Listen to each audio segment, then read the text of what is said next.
ना मजा क्यों आ रहा है, तूने हवा में भांग मिलाया, दुगना नशा क्यों हो रहा है, आंखों से मीठा तूने खिलाया, तेरी मलमल की कुर्ती गुलाबी हो गई, जो चली चाल कैसा नवाबी हो गई, तो बलम पिचकारी जो तूने मुझे मारी, तो सीधी साधी छोरी शराबी हो गई, हाँ जीन्स पहन के जो तूने मारा ठुमका, तो लट्टू परोसन की भाभी हो गई, भाभी ना बेबी যাই হোক।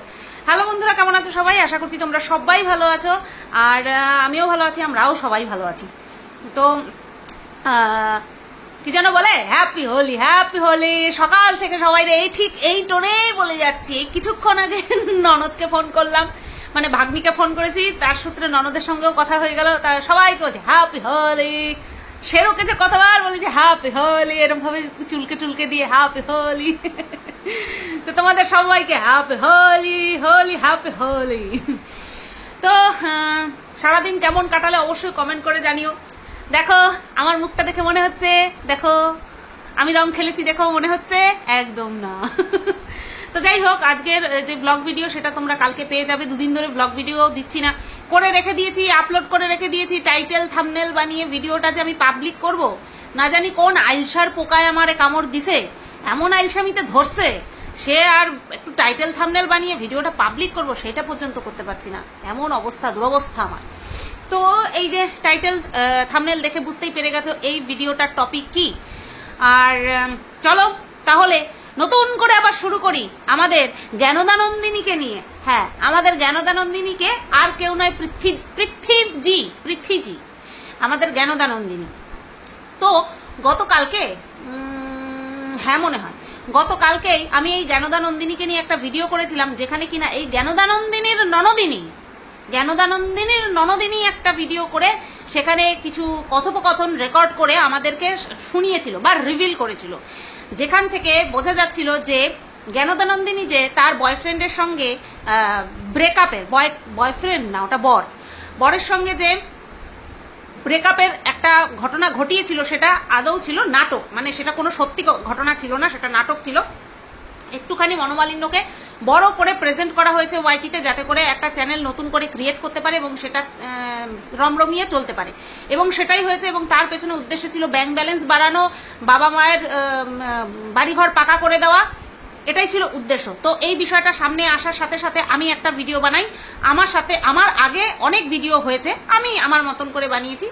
তো সেখানে কেউ কমেন্ট করেছে যে যেই রেকর্ডিংটা তুমি শুনেছো বা শুনিয়েছো আমাদেরকে, সেখানে কোথাও এটা ক্লিন চিট দেওয়া হয়নি যে জ্ঞানদানন্দিনীর ননদিনী কোনো দোষী নয়, মানে কোনো দোষ নেই, ঠিক আছে, সেই ক্লিন চিটটা কিন্তু পাওয়া যায়নি। আচ্ছা, শাশুড়ি যদি অত্যাচার না করে, ঠিক আছে, শাশুড়ি যদি অত্যাচার না করে, তাহলে ননদ ধরো মাসে একবার আসে, আমি যারা খুব ঘন ঘন আসে, আমি ধরছি মাসে একবার করে আসে, তাহলে মাসে একবার করে আসলে 2 থেকে 3 দিন, কারণ তার নিজের সংসার আছে, সেই 2 থেকে 3 দিন এমন কি টর্চার করেছে যার জন্য কিনা তাকে ঘর ছেড়ে চলে আসতে হয়েছে, তার খুব সুন্দর করে ডেকোরেট করা ঘর ছেড়ে চলে আসতে হয়েছে, ঠিক আছে। তো এরকম কি হয়েছিল? তো যেই রেকর্ডিংটা শুনেছি সেখানে ননদিনী যেমন ক্লিন চিট পায়নি, ঠিক তেমনি ননদিনীর যে কোনো দোষ রয়েছে সেটাও কিন্তু ছিল না। মুদ্রার এক পিঠ যখন দেখবে, সেই এক পিঠ নিয়ে যখন বলবে, মুদ্রার অপর পিঠ যেমন আছে সেটা নিয়েও বলতে হবে। শাশুড়ি যখন কোনো অত্যাচার করেনি, তাহলে ননদ অত্যাচার করেছে, সেই অত্যাচারে আমার ঘর ছেড়ে বেরিয়ে আসতে হয়েছে। আর এটা আমি একজন সংসারী মানুষ হয়ে কিছুতেই বিশ্বাস করতে পারবো না, কারণ সংসার আমিও করি, আমার মতন আর 5 জনও করে। ওই রেকর্ডিংয়ে যদি ননদকে ক্লিন চিট না দেওয়া হয়, ননদকে নির্দোষ প্রমাণ না করা হয়, তাহলে ওই রেকর্ডিংয়ে ননদ যে দোষী সেরকম কোনো কথাও কিন্তু উচ্চবাচ্য ছিল না। এরপর আমাদের এই জ্ঞানদানন্দিনী পৃথ্বী রানী, তার মন মানসিকতা যে কতটা ছোট সেটাও কিন্তু ওই কথোপকথন চলাকালীন একটা কথায় আমি বেশ ভালো, আমার কাছে পরিষ্কার হয়ে গেছে। এবং সেই কথাটা কি, সেটা হচ্ছে কন্ট্রোভার্সি ক্রিয়েটারদেরকে নিয়ে। কন্ট্রোভার্সি ক্রিয়েটারদেরকে এই জ্ঞানদানন্দিনী পৃথিরানী কি বলে সম্বোধন করেছে? কাকিমা। কিছু ওয়াইটির কাকিমা না, সম্বোধন কাকিমা বলে সম্বোধন করেছে। এরকম তার জন্য যে আমি কথাগুলো বলছি এরকমটা মোটেও না। ক্রিয়েটার যদি বলতো আমি খুশি হতাম, ক্রিয়েটার যদি বলতো আমি খুশি হতাম। এখানটায় সম্পর্ক বলে কিছু বলা, মানে একজন ক্রিয়েটার আর 5 জন ক্রিয়েটারকে কাকিমা বলছে, এটা কখনো সম্মান প্রদর্শন করছে না, সম্মান প্রদর্শন করছে না, এটা হচ্ছে ছোট করছে। কারণ বেশ কিছু রোস্টাররা যারা কিনা এই জ্ঞানদানন্দিনীর হয়ে ভিডিও করেছিল, যেমন কিনা আমাদের কিমা দিদি, তাকে প্রচন্ড পরিমাণে রোস্ট করেছিল, মানে কিমা দিদিকে কিন্তু রোস্ট করেছিল। কেন রোস্ট করেছিল? পৃথিরানীকে নিয়ে তো আমরা সবাই ভিডিও করেছিলাম, কারণ কিমা দিদির ভিউজ কিন্তু 2.5 লাখ ছাড়িয়েছিল। আর যখনই কারোর ভিউজ ছাড়ায়, সীমা পরিসীমা ছাড়িয়ে যায়, তখনই তাকে নিয়ে সে চোখে পড়ে মানুষের, তাকে নিয়ে কিন্তু রোস্ট করে। ঠিক আছে, তো যাই হোক, এই পৃথিরানী কি বলেছিল? কিছু কন্ট্রোভার্সি কাকিমা 500-600 ভিউজের পরিবর্তে কন্ট্রোভার্সি করে। বুঝতে পারলে মন মানসিকতাটা কি? এই পৃথিরানীর মন মানসিকতা কতখানি ভালো বুঝতে পারলে? 500-600 ভিউজের পরিবর্তে কন্ট্রোভার্সি কাকিমারা কন্ট্রোভার্সি করে। আর এরা যে নিজেদের পরিবারের কেচ্ছা কালিমা বিক্রি করে তারপরে lakh lakh views কামাচ্ছে, bank balance বানাচ্ছে, বিয়ে শাদী করবে, বাপ মায়ের ঘর করে দেবে, সেখানে এদের মুখ পড়ে না, সেটা এদের কাছে লজ্জার বিষয় নয়। আমরা এদের কেচ্ছাকালি নিয়ে কথা বলছি, তাই আমাদের 400-500 ভিউজ হয়, সেটা নিয়ে খিল্লি উড়াচ্ছে। কি করব? আমরা তো বিয়ের আগে, সামাজিকভাবে বিয়ের আগে, ঠিক আছে, 10টা-5টা বয়ফ্রেন্ড নিয়ে তারপরে সোশ্যাল মিডিয়ায় চুমু খেতে পারিনি, তাই না? সোশ্যাল মিডিয়াতে চুমু খেয়ে ভাইরাল হতে পারিনি। তারপরে যার সাথে চুমু খেয়ে সোশ্যাল মিডিয়াতে ভাইরাল হলাম, তাকে ছেড়ে দিয়ে আরও একটা ধরলাম, আরও একটা ধরে তার সাথে রেজিস্ট্রি করে, তার সাথে সামাজিকভাবে বিয়ে না করে তার বাড়িতে গিয়ে থাকলাম, তারপরে সেখান থেকে বেরিয়ে আসলাম। তো এই সমস্ত করলে পরে হয়তো আমার ভিডিও চর্চাও করে চলতো, আমার কেন, শুধু প্রত্যেকটা ক্রিয়েটারের ভিডিও চর্চাও করে চলতো। তো এই সমস্ত নোংরামো করে তারপরে নিজেদেরকে বড় বড় ইনফ্লুয়েন্সার ভাবে, ঠিক আছে, বড় বড় এত বড় কাজ করে যে যার জন্য রান্নাঘরে পর্যন্ত যেতে পারে না। সেটা নিয়ে আসছি। তো ওর মন মানসিকতা যে কতখানি ছোট, এই দুটো কথাতেই কিন্তু পরিষ্কার হয়ে যায়। আমরা কন্ট্রোভার্সি ক্রিয়েটার, আমরা যখন একে অপরকে খাওয়া খাওয়ি করি, তাও একটা লজিক থাকে, ঠিক আছে, যে না ও আমাকে বলছে আমি ওকে বলছি। কিন্তু এরা তো বড় বড় মানে সাধারণ বিষয় ব্লগিং করবে, ভালো লাগে না। এরা মাল মশলা মাখিয়ে সংসারের ভাঙন, নিজেদের কেচ্ছাকালি এই সমস্ত বিক্রি করবে, কোপাকুপি করবে, হ্যাঁ, কামড়াকামড়ি করবে, তারপরে আচড়া আচড়ি করবে, খুনাখুনি করবে, এই সমস্ত দেখিয়ে তারা হচ্ছে বলে না, নিজেদের পরিবারের পারিবারিক সম্পর্ককে মহিমান্বিত করছে, গর্বিত করছে। কথা বলে, মুখ খোলে, বেশি ভিউজ হচ্ছে বলে মহান কোনো কাজ করিসনি রে ছুরি, মহান কোনো কাজ করিসনি। সেই তো করেছিস পরিবারের কালি বিক্রি করেছিস, কেচ্ছা বিক্রি করেছিস। কমসে কম তোর থেকে আমরা কন্ট্রোভার্সি ক্রিয়েটার কাকিমারা অনেক ভালো সংসার করছি, আর তোদের মতন আজাইরা কিছু আবাল নিব্বা নিব্বিদেরকে নিয়ে ভিডিও করছি, বুঝলি? বহুত বড় বড় চচ্চর চচ্চর চচ্চর চচ্চর করিস, তাই না? তো যাই হোক, সেই দিন রেকর্ডিংয়ে এই কথাটাও শুনেছি যে বলেছিল পাড়ার কন্ট্রোভার্সি কাকিমা তারা 500-600 ভিউজের পরিবর্তে কন্ট্রোভার্সি করে, লজ্জা করে না। লাখ লাখ ভিউজ কি করে কামাচ্ছে সেটা লজ্জা করে না। তো চলো, আমাদের জ্ঞানদানন্দিনী জ্ঞান ঝেড়েছে কমিউনিটি পোস্টে 4 পাতার, চলো পড়ি আর ব্যান্ডটা বাজাই। একজন viral innocent and the great, যার একটা সামান্য মন খারাপের ভিডিও দেখে পুরো সোশ্যাল মিডিয়া উত্থাল পাথাল হয়ে যায়, তাহলে ভাবুন সম্পূর্ণ সবকিছু জানার পরে কি হতে পারে। বলবো জানাবো এরকম না করে বল না, কি জানাতে বাকি রেখেছিস? কিছু জানাতে বাকি রেখেছিস? চুমুটা পর্যন্ত সোশ্যাল মিডিয়াতে খেয়েছিস, কি জানাতে বাকি রেখেছিস? সেটা নিয়ে এখনো তোর ভিডিও তোকে রোস্ট করে। তোর সব প্লিজ আমার মুখ না খোলা, চুপ করে থাকা, এগুলোকে একদম দুর্বলতা মনে করবেন না। ননদের উদ্দেশ্যে বলছে না, এখন তো দুর্বল না। আসলে সোশ্যাল মিডিয়া আমার প্রফেশন, অন্য কারোর নাও হতে পারে, তাই আমার জায়গাটা আমাকে ভুললে চলবে না। এই কথাটাই বারবার ভেবে নিজের কথাগুলো নিজের মধ্যেই রেখে দিয়েছি। প্লিজ, আমি আমার জীবনটাকে অনেক সুন্দরভাবে সাজাতে চাই, হ্যাঁ, সুন্দর একটা সংসার জীবন কাটাতে চাই, হ্যাঁ, দয়া করে আমাদের ভবিষ্যৎ খারাপ করবেন না, বর্তমানের এই ঘটনাগুলোই ভবিষ্যতে খুব খারাপ রূপ নেবে। আচ্ছা, এই পর্যন্ত আমি কিছু কথা বলবো। আচ্ছা, দুর্বলতা কেউ ভাববেন না, ও যে চুপ করে রয়েছে কেউ দুর্বলতা ভাববেন না। ওই যে আমি দেখাবো না, আমি এই যে টুক করে দেখালাম আর দেখালাম না, একটু করে দেখালাম না, এরকমই করছে, এরকমটাই করছে কিছু না বলে। আচ্ছা, তুই যদি কিছু নাই বলবি তাহলে তোর কিছু না বলা সত্ত্বেও দর্শকরা কেন তোর ননদকে হিংসুটি, ভিলেন তকমা দিয়ে দিল? তুই তো কিছু বলিসনি, তাহলে তোর ননদকে কেন লোকে হিংসুটি, ভিলেন বানিয়ে দিল বিনা কারণে? সোশ্যাল মিডিয়া তোর প্রফেশন, আচ্ছা ওর জন্যই তো সংসারের কেচ্ছাকালিটা বিক্রি করছিস, কারণ প্রফেশন হিসেবে নিজের সংসার জীবনটাকে তো বিক্রি করছিস, আর কিছু তো করছিস না। নিজের সংসার জীবন একটা ধরো 50,000 ভিউজে কি তোদের পোষায়? 50,000 1 লাখ ভিউজে কি তোদের পোষায়? পোষায় না তো। হ্যাঁ, এই যে লিখেছিস আমার জীবনটাকে সুন্দর করে সাজাতে চাই, এ তো নিজের মুখেই তো বলেছিস না না না না আমি এখন বিয়ে শাদী করবো না। তোর লিগাল হাজবেন্ড বলছে যে আমি সামাজিকভাবে এখন বিয়ে করব, আমি আর দেরি করতে চাইছি না, তুই বলছিস না না না না না আমি এখন বিয়ে করবো না, আমি এখন বিয়ে করবোই না। তুমি আমার কাছে এসে থাকো, আমাদের দূরত্ব পারবে না, তুমি আমাদের কাছে এসে থাকবে, আমার কাছে এসে থাকবে, 2 দিন থাকবে, আবার চলে যাবে।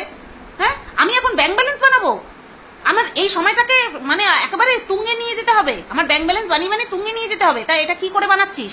নিজের ক্রিয়েটিভিটি দেখিয়ে বানাচ্ছিস? প্রফেশন হিসেবে যে মেনেছিস জায়গাটাকে, প্রফেশনালিজম মেনটেন করছিস না সংসারের কেচ্ছাকালি, নিজেদের সম্পর্কের উত্থান পতন, নিজেদের সম্পর্কে কেচ্ছাকালি, এইগুলো বিক্রি করছিস? কোনটা করে নিজের জীবনকে সুন্দর করে সাজাতে গোছাতে চাইছিস? একটা সংসার ভালো করে সাজাতে চাইছিস কি হিসেবে, কি করে, কি ক্রিয়েটিভিটি আছে সংসারের কেচ্ছাকালি বিক্রি করা ছাড়া? কি আছে?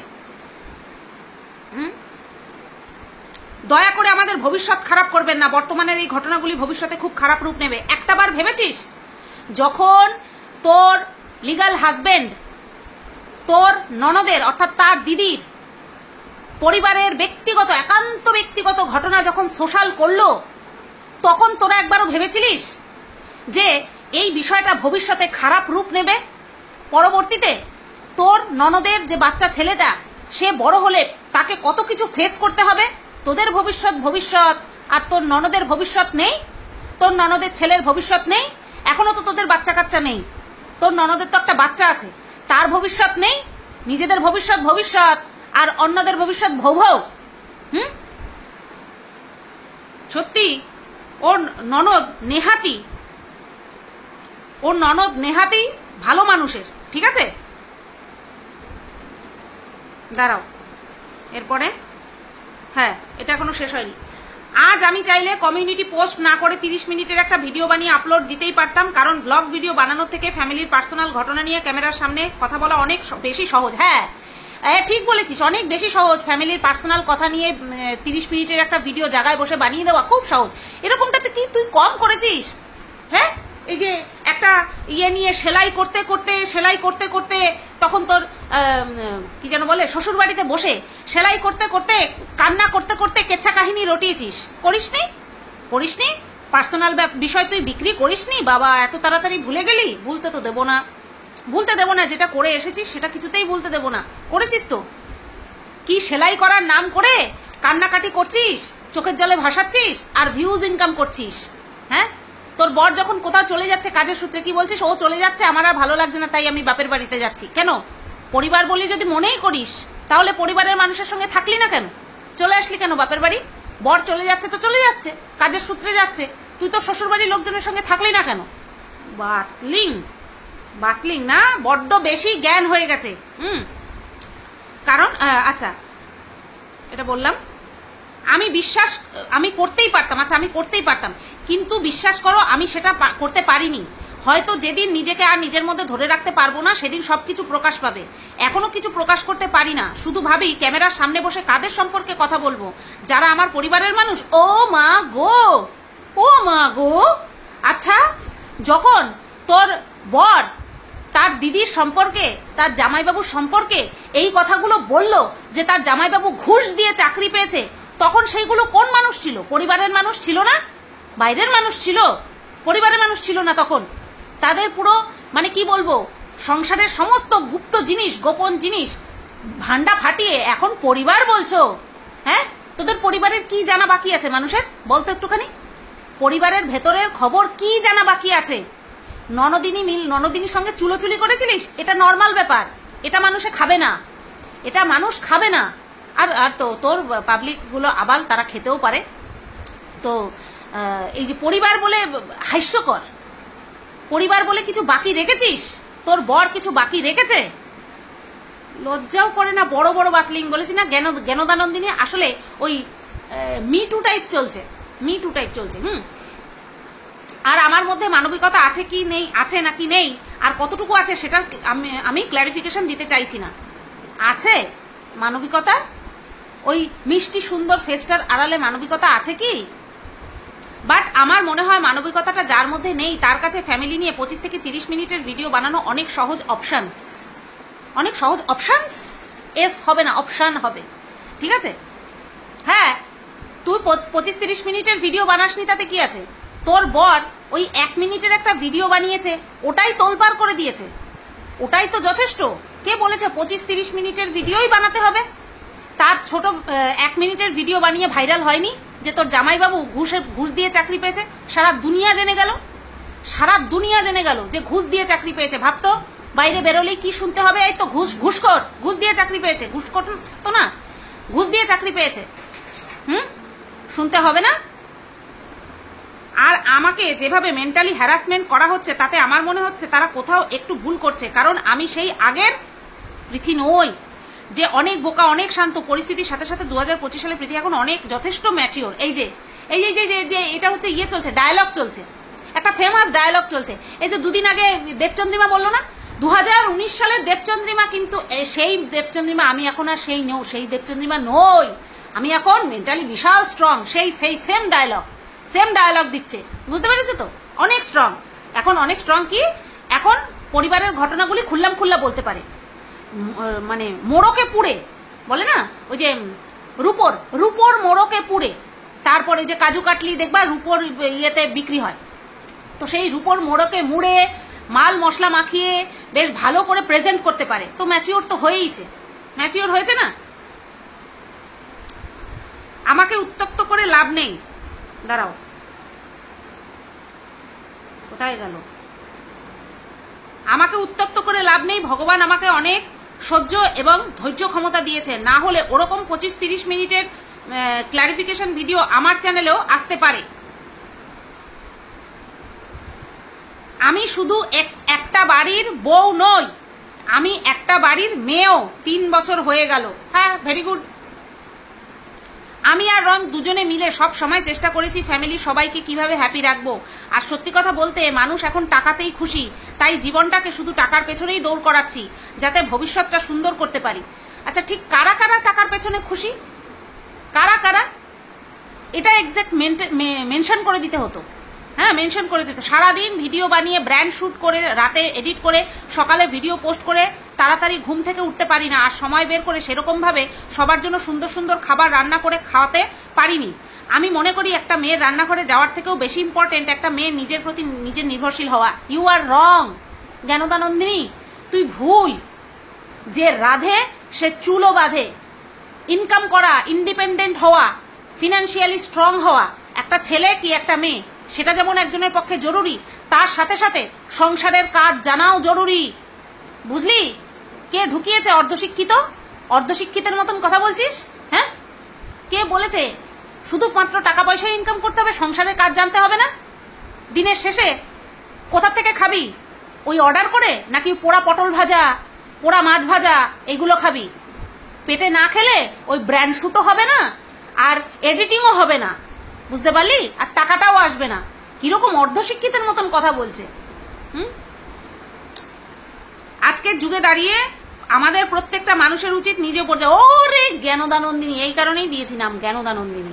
হ্যাঁ, জ্ঞানদানন্দিনী।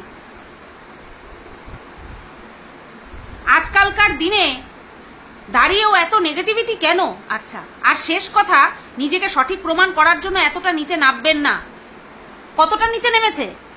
ঠিক যেমন তোর বর যেরকম নিচে নেমেছে, মুখে আঁচড় ঠাচড় লেগেছে, কোপাকুপি করতে গেছে, সেইগুলো সোশ্যাল করেছে, সেইগুলো দেখিয়েছে, শুনিয়েছে, সেরকম নিচে কি নেমেছে? একটা জায়গায় বসে তোর আসল রূপটা তুলে ধরেছে মানুষের সামনে, আর তার জন্যই এত জ্বলে পুড়ে উঠেছিস, এত জ্বলে পুড়ে উঠেছিস, তাই না? দাঁড়া, কারোর উইদাউট পারমিশন তার পার্সোনাল রুমে ঢুকে ডায়েরিতে হাত দেওয়া উচিত নয়, আর কারোর পারমিশন ছাড়া সে কিভাবে কাজ পেয়েছে না পেয়েছে, ঠিক আছে, অন্যায় সে করেছে, কিন্তু সেটাকে সোশ্যাল করার অধিকার তোদেরকে কে দিল? কে দিল? সেটাও তো তোদের পরিবারের লোকজন ছিল, কে দিল? লুকিয়ে লুকিয়ে বাবাকে দিয়ে রেকর্ডিং করিয়ে সেটা পাবলিকলি শুনিয়ে নিজেকে মহান ভাববেন না। তোর বর কি করেছে? তোর বর কি করেছে? অন্য কাউকে দিয়ে তোর শাশুড়ি মাকে ফোন করিয়েছে, তোর শাশুড়ি মাকে ফোন করিয়ে সেই কথাগুলো রেকর্ড করে তারপরে তোর বর তার চ্যানেল থেকে ছেড়ে আমাদেরকে শুনিয়েছে। তাহলে সেগুলি কি করিয়েছে? সেগুলি কি করেছে? সেগুলি করেনি অন্যায়? সেগুলি অন্যায় করেনি? এ কোথার থেকে এসছে? একে তো এতদিন আমরা দেখিনি, আমাদের চোখেই পড়েনি যে দিনের পর দিন কত বড় বড় কন্ট্রোভার্সিয়াল কন্টেন্ট দিয়ে যাচ্ছে। তোরা কিচ্ছু করিসনি, তোদের বেলায় আটিসুটি, পরের বেলায় দাঁত কপাটি। তোর বর সবার আগে পারিবারিক কেচ্ছা সামনে নিয়ে এসছে, তোর দিদি তোর ননদের পারিবারিক কেচ্ছা সামনে নিয়ে এসেছে, আর তারও আগে তুই নাটক করেছিস, দিনের পর দিন নাটক করে গেছিস ব্যাংক ব্যালেন্স বাড়ানোর জন্য। যেই বিষয়টা সামনে চলে এসেছে তখনই তিল মিলিয়ে এত বড় একটা কমিউনিটি পোস্ট, এত বড় একখানা কমিউনিটি পোস্ট, লজ্জা করে না? আচ্ছা, নিজের ভুলগুলো তুইও বোঝার চেষ্টা কর, নিজের ভুল তুইও বোঝার চেষ্টা কর। তুই কন্ট্রোভার্সি কাকিমা বলে বলেছিস, ঠিক আছে, এদিকে তোর বর কন্ট্রোভার্সি ক্রিয়েটার কাম রোস্টার, তাদেরকে কমিউনিটিতে দিয়েছে। কেন রে? কেন দিয়েছে? কেন দিয়েছে? একটা প্রথম একটা মহিলা ক্রিয়েটারকে যে কমিউনিটিতে দিয়েছিল তার ভিউজ 3000 ছিল, তারপরে তার ভিউজ আস্তে আস্তে আস্তে আস্তে বাড়ে। তাহলে আমাদের সেই তুলনায় আরো বেশি ভিউজ হয়। তাহলে তাকে যখন তোর বর কমিউনিটিতে দিল, শয়তানের দল, সব একটু একটু পিচ্চি মাল, তারা হচ্ছে সংসারের কেচ্ছা কাহিনী সোশ্যাল মিডিয়াতে এসে চুম্মা চাটি এই সমস্ত করে দেখিয়ে তারপরে লক্ষ লক্ষ ভিউজ ইনকাম করে, তারপরে ছোট ছোট ক্রিয়েটারদেরকে কিছু মনে করিস না তোরা, না? কমসে কম তোদের মতন নোংরামি দেখাইনি আমরা, তোদের মতন নোংরামি বিক্রি করি না, পরিবারের কেচ্ছা কালিমা কলঙ্ক এগুলো বিক্রি করি না, বুঝলি? বড্ড জ্ঞান মারতে এসেছে। আসলে ওর ভয়েসটায় চলে এসছে না, ওর ভয়েস রেকর্ডিংটা রিভিল হয়ে গেছে যে আসলে এই পুরোটা নাটক ছিল ব্যাংক ব্যালেন্স বাড়ানোর জন্য, সহ্য করতে পারেনি, তাই এত বড় 4 পাতার একটা কমিউনিটি পোস্ট দিয়েছে, বুঝতে পারলে তো? তো চলো, এই ভিডিওটা এই পর্যন্তই রাখলাম। আমার প্রথম থেকেই সন্দেহ ছিল মেয়েটা সাংঘাতিক চালু, ঠিক আছে? চলো, এই পর্যন্তই রাখলাম। কেমন লাগলো অবশ্যই কমেন্ট করে জানিও। আর হ্যাঁ, যেটা মনে হবে সেটাই বলবো, তোমাদেরও যেটা মনে হয় সেটা কমেন্ট করে দিয়ে চলে যাও। Tata, good night.